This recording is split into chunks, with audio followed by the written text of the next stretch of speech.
Welcome to episode 329 of Hot Media with Bob Mann. Every week on this program, we talk about the hottest issues and the hottest content in the media. Last week, obviously, the biggest story happened to be the leak of the Supreme Court preliminary decision, draft decision, concerning overturning Roe versus Wade. And what we did was a very interesting show about the coverage of abortion over the decades. But it made me realize there's something we didn't talk about, and that happens to be the right of a journalist to have anonymous sources and to, in some cases, depend upon leaks. But I feel like a little bit of a hypocrite, and I want to straighten that out because what has happened is on this program, I have criticized WikiLeaks for being dangerous, and at the same time said that there should be shield laws to protect journalists and they shouldn't be going to jail. So, here to talk about it with me is one of the people I like to call the usual suspects, one of the regulars on the program, Rem Ryder. Rem is adjunct professor of journalism at Widener University in Pennsylvania.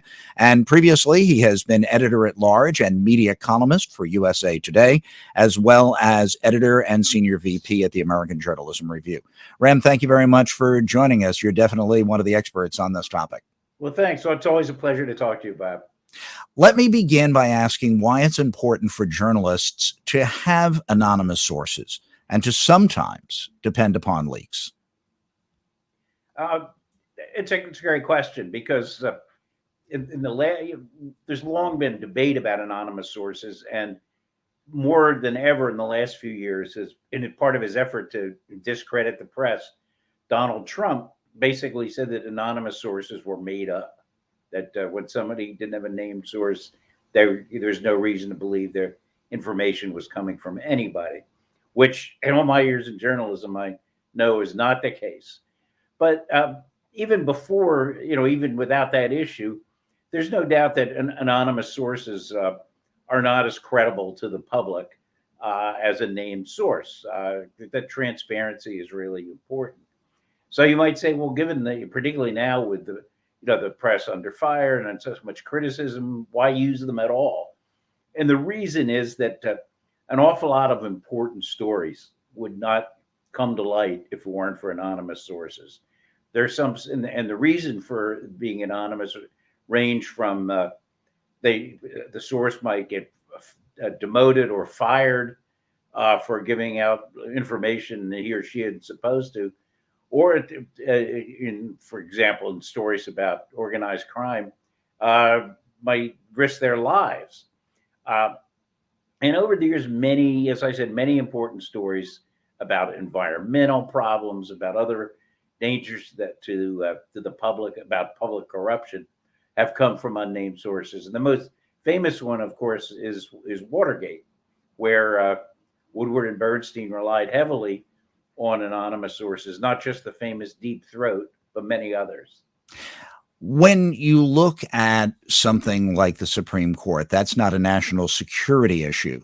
Let's take it to the level, though, of leaking something from the CIA. What Julian Assange did with WikiLeaks. Is there a difference between Julian Assange putting up anything and everything that he got his hands on in the interest or the alleged interest of free journalism and people knowing all information? Or is there a limit? A limit that has to do with protecting national security. For example, right now, where we know who the bad guys are. If Vladimir Putin's army, we knew something about it in terms of classified information, and it was broadcast from an anonymous source, and now Putin had the edge in the war in Ukraine. Are there cases where this level of freedom can, even in a reasonable mind of a pro-journalism person, go too far? Absolutely, and I think in the case of WikiLeaks, it did, because there was that period when uh, WikiLeaks was releasing everything, whereas, for example, in the case of Snowden and the NSA leaks, he in that case he worked with a small number of news outlets. The stories were very closely edited. And there are a lot of judgment calls that get into just what you're talking about with these stories. Is it if there is an actual danger to national security? I mean, troop movements is the classic case, but there are plenty of other stories that would truly hurt the national security. And if a story is closely edited as and carefully edited, uh, then that's very different than a dump of everything, where you just don't know what what the danger is. Um, and this happens all the time with national security stories. I remember when I was the Washington Post, I was for a while I was overseeing the coverage of espionage cases. It was back in the '80s, the year of the spy. It started with the Walker brothers, and one of these stories had some very sensitive information about surveillance of Russia. And I would say two or three times we thought we had the story ready, and Ben Bradley, the editor of the Post, would say, "No, it's not there yet." Or a couple of times, uh, intelligence officials would come over to the Post to implore us not to run something. Ultimately, we worked it out to the point where we were satisfied that the story, which was very important, could run in a way that wouldn't hurt national security. But your question is You're in a good very one. good company there with Ben Bradley looking at your sources. It's like watching all the president's men It very much like some and of the having scenes Jason in Robards talk down Robert Redford and Dustin Hoffman. exactly right.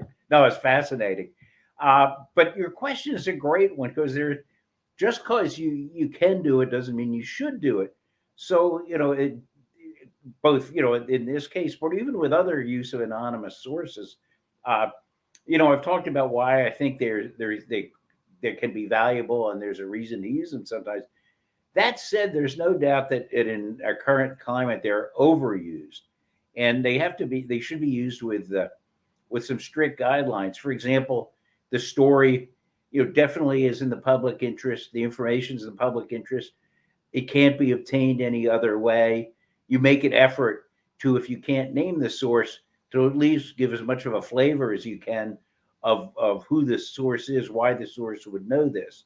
And that's a tricky thing because you kind of defeat the purpose of anonymity if you You identify them through the back door anyway. prove that. A Yeah, State exactly. Department high-ranking official. Well, how many of them are there? Yeah, yeah. That's the other thing. Uh, that there are a lot of papers have very strict, seemingly strict rules for using them that they violate every day. Uh, Margaret Sullivan, who's a terrific columnist, media columnist for the Washington Post, when she was the public editor of the New York Times, waged a campaign not to ban them, but to try to have the sources used properly. And she found instances of clear violations of the Times policy all the time. Reliable but anonymous. That would be what would have to be the category that the Yep, person is in. This is a reliable source, but they have to remain anonymous. That's tough. Let me that's a pin good you one. down to this week, though, and this month. So, Rem, in this case, people are saying the sanctity of the Supreme Court. My guest last week, Dr. Dan Cassina, was like, the Supreme Court maybe should be a little bit more transparent. This is not the CIA. This is not the Pentagon. And maybe we should allow some of their deliberations to be public. What do you feel about the use of a leaked memo, which turned out to be legitimate? It was real. It wasn't fake news. Certainly, it could have been suspected to be that, but the Supreme Court itself verified it. What Right. about I this mean, I case? agree with what your previous guest said that it's not, we're not dealing with troop movements here. And the Supreme Court is very secretive and maybe more transparency uh, would be a good idea. Dealing with leaked documents is always tricky. First of all, you alluded to one of the key things, making sure it's legitimate, but it sounds like Politico did that. Uh, and is it in the public interest? And clearly it is. One of the both using anonymous sources and leaked documents in all the ethics discussions about those practices, there's a lot of talk about the motives, assessing the motives of the leaker. Um, but in a sense, if the story is really important, that might be, beside the point. Uh, Deep Throat, the world's most famous anonymous source, turned out not to be. Maybe he was very upset by the actions of the Nixon administration, but he also was disgruntled because he'd been passed over for the top job of the FBI. Uh, So, and in this case, the motive is really interesting. You've seen a lot of debate. I think the initial feeling was this was leaked by somebody who was a fan of Roe v. Wade and was appalled that it was going to go away. Whereas I think a lot of the common wisdom is now settled that it was leaked by somebody sympathetic to overturning Roe v. Wade and did this as a way to kind of lock in the coalition that's developed, uh, to overturn. So the question of motive that we talk about so much, you know, sometimes it's hard to know, but more than that, if it's authentic and if it's valuable information for the public, I think you go ahead with it. We've made a couple of references to Woodward and Bernstein, Watergate, to Deep Throat. I actually forget his name. He revealed it on his deathbed. The person who Mark was Felt. Mark Felt, right, with the FBI. A lot of people thought it was, well, they speculated so many different people, but right up to the Secretary of State. But in this particular case, we have a logical jump, and that is to shield laws. A journalist getting in so much trouble that they end up behind bars for not revealing their source. And people seem extremely upset about this, even though this is not national security. Explain to the audience what a shield law is and why it exists in some states, not in others, and not on the federal level, which it would have to in this particular case. Well, the shield laws, which exist in almost all states, but there is no federal shield law. Uh, what these laws do is they protect a journalist's right to keep an anonymous source anonymous, not to be forced by authorities or by a court to turn over the identity. And almost all of them have an asterisk or two there, where that there are certain cases, say national security, where a journalist can be compelled to identify a source. Um, but most states have passed these for the reasons we've talked about, a recognition that while not ideal, anonymous sources, have really been crucial in providing stories in the public interest. Uh, about 5 years ago, there was a flurry where each year, and I remember writing about this when I was at USA Today, Congress would be on the verge of enacting a federal shield law. Uh, Charles Schumer, the Democratic leader in the Senate, was kind of at the forefront of this. And several times, everything seemed set, and then something would happen that would upset everybody. And one of them was the WikiLeaks thing. But so there is no federal law, and as a result, uh, Judy Miller of the New York Times, not too many years ago, went to jail for quite a while for refusing to identify a source. But again, I think that most states have these because because of the idea that that there is a value to an anonymous sources, and and that they should be allowed, and journalists shouldn't have to go to jail because they use them. When we talk about responsible journalism and journalism ethics, it often comes up that a source needs to be corroborated. If you have a single, knowledgeable, reliable, but anonymous source, isn't it almost impossible to get a second one to back up the story and corroborate it? Doesn't that force you into a position where you have much more reliance on a single source than you would in other cases? Uh, it varies really. There are more, in an awful lot of situations, there is more than one source.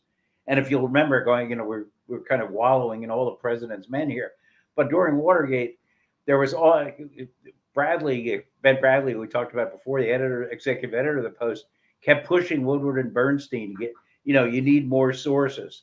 And after a while, it became thought of as kind of a two source rule, that you have to have at least two sources.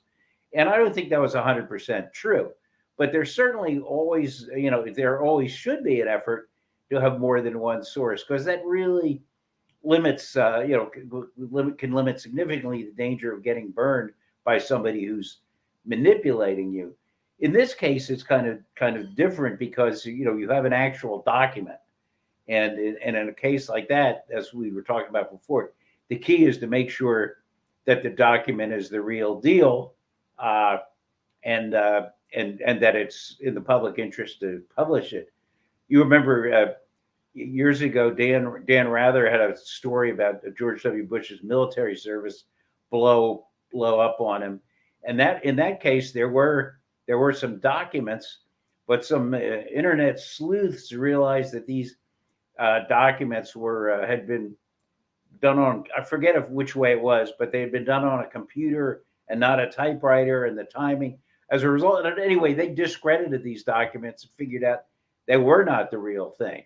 So, in the case of documents, making sure they're real is the key issue. Whereas with unnamed sources, working as hard as you can to get information confirmed is critical. It's interesting that you mentioned that particular CBS situation because they actually made a movie about it, a little indie movie which played in Manhattan, not too many other places, but with Kate Blanchett.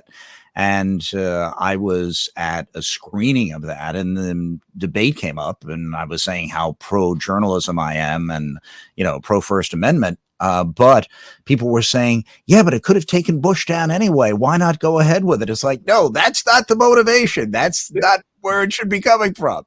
Though there was a ton of that in that case, and there often is, which is like you, I'm kind of appalled by that. It's what I call the greater truth defense. You hear this sometimes when a story unravels. People who kind of wanted it to be true will say, well, yeah, maybe they were the right documents, but it's clear that Bush improperly evaded military service. It's probably true. Which It's like convicting somebody and saying, no, we couldn't prove you did this, but we know you did something. So that's exactly it. So we're putting you away because we know you did something out there. You were kind of guilty. Yeah. By the way, we were wallowing in all the president's men. I didn't realize we had lowered ourselves to wallowing at that point. Perhaps the wrong word. So, is your semester over at Widener? Tell us how it's going with young journalists. The grades a few days ago. That's great. Hopefully there'll be no grade protests or anything along those lines. So let's talk about something else really quickly before we go. I am very concerned about people becoming desensitized to the situation in Ukraine. What can the media do to keep this alive? Because this war is obviously going to be drawn out. And I don't like the idea that people would just turn a blind eye and become bored with Putin, the atrocities and things of that nature. No, it's a great question, Abby. What? It's a hard one. It's a very difficult to achieve because after a while, the mind turns to other things. I mean, even look at the pandemic, which is still with us, and yet people sort of are acting as if it's past. Many people. But I think one thing that's important for the media is for the media not to get bored with the story and not to forget about it and let it go away, because it's easy to do it, as under the circumstances you've mentioned, where, wow, week after week after week, and this is brutal, painful stuff. But, pretending it's not there, it's just the wrong thing to do. And so it's important that the media not get bored with it. Rem, it's always great to talk with you, and I thank you always for coming on the program, and I hope you stay one of the usual suspects right here with Hot Media. You'll find it very hard to get rid of me. I enjoy talking to you, Bob, always. That's great. Hang with me until I do the sign off, and I'll talk to you briefly right after I go. That's Rem Ryder. Thank you so much, Rem. My pleasure. And that's it for this episode of Hot Media with Bob Mann. I just want to point out to everybody that this is still primarily an audio podcast, but we are on YouTube with a video version.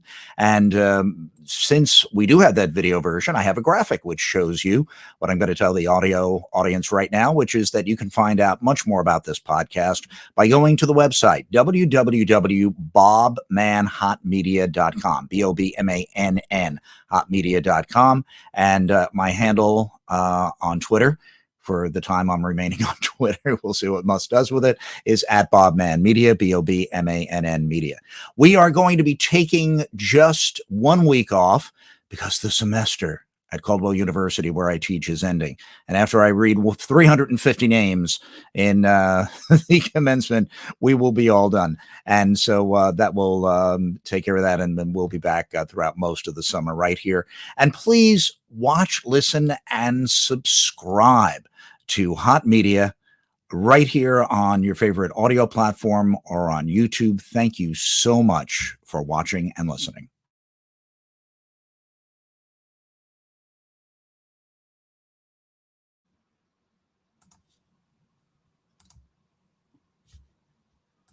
Okay, Rem, I shut off the recording here, I believe. No, I did not. I did not end the broadcast. Well, audience, you get a little behind the scenes.